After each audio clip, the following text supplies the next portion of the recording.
Kemajuan bidang pendidikan dan perpustakaan. Pada masa Abbasiyah yang disebut Lembaga Pendidikan Dasar, Kutab, umumnya merupakan bagian terpadu dengan masjid, bahkan memfungsikan masjid sebagai sekolah dasar. Kurang lebih 30.000 masjid yang digunakan sebagai lembaga pendidikan dasar.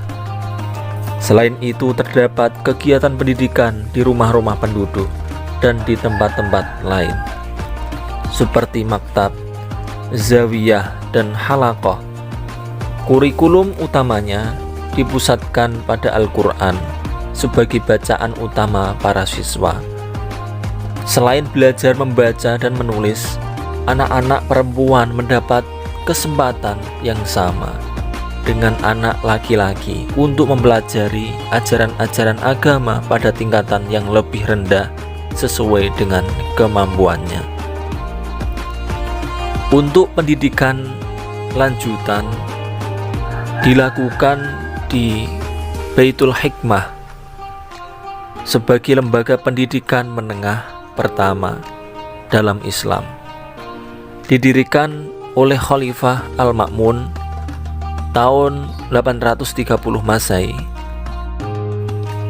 Kurikulumnya meliputi pelajaran tafsir, hadis, usul fiqih, ilmu kalam, ilmu mantik, dan kasustraan.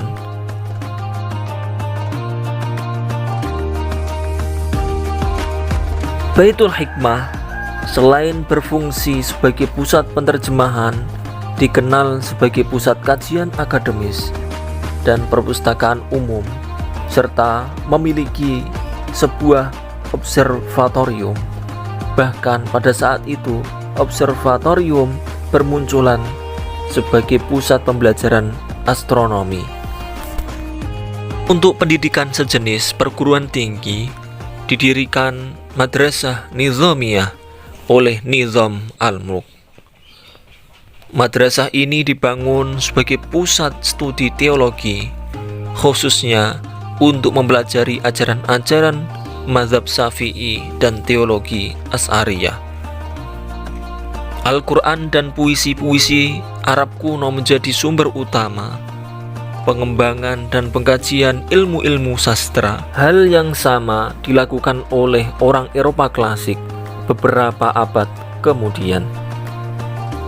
Sebagian sejarawan mengatakan bahwa berbagai kegiatan Madrasah Nizamiyah ini ditiru oleh orang Eropa untuk membangun universitas-universitas Eropa yang pertama.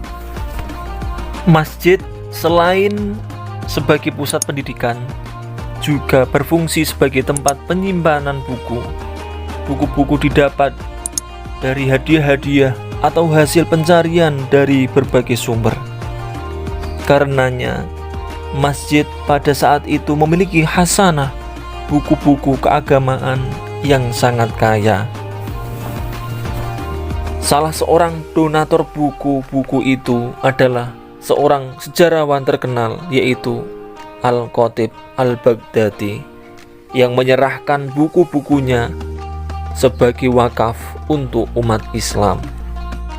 Perpustakaan-perpustakaan dibangun oleh kalangan bangsawan atau orang-orang kaya sebagai lembaga-lembaga kajian untuk umum, menyimpan koleksi sejumlah buku logika, filsafat, astronomi, dan bidang ilmu lainnya.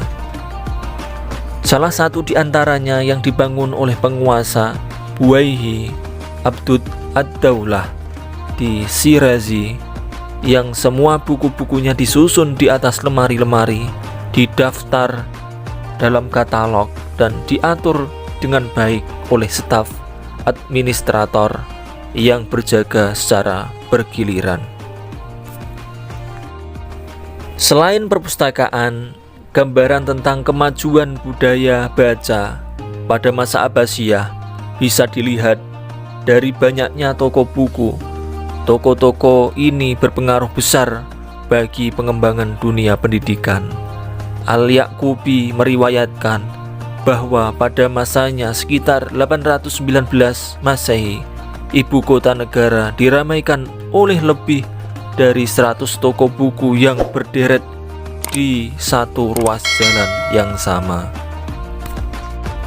Hingga awal abad ke-3 Hijriah, bahan yang umum digunakan untuk menulis adalah kain perca dan papirus. Baru kemudian setelah kertas Cina masuk ke Irak, industri kertas tumbuh menjamur. Industri itu pertama kali muncul di Samarkand yang diperkenalkan oleh beberapa tawanan Cina pada tahun 751 Masehi. Itulah beberapa kemajuan bidang pendidikan dan perpustakaan. Semoga ada guna dan manfaatnya untuk kita semuanya. Amin ya robbal alamin.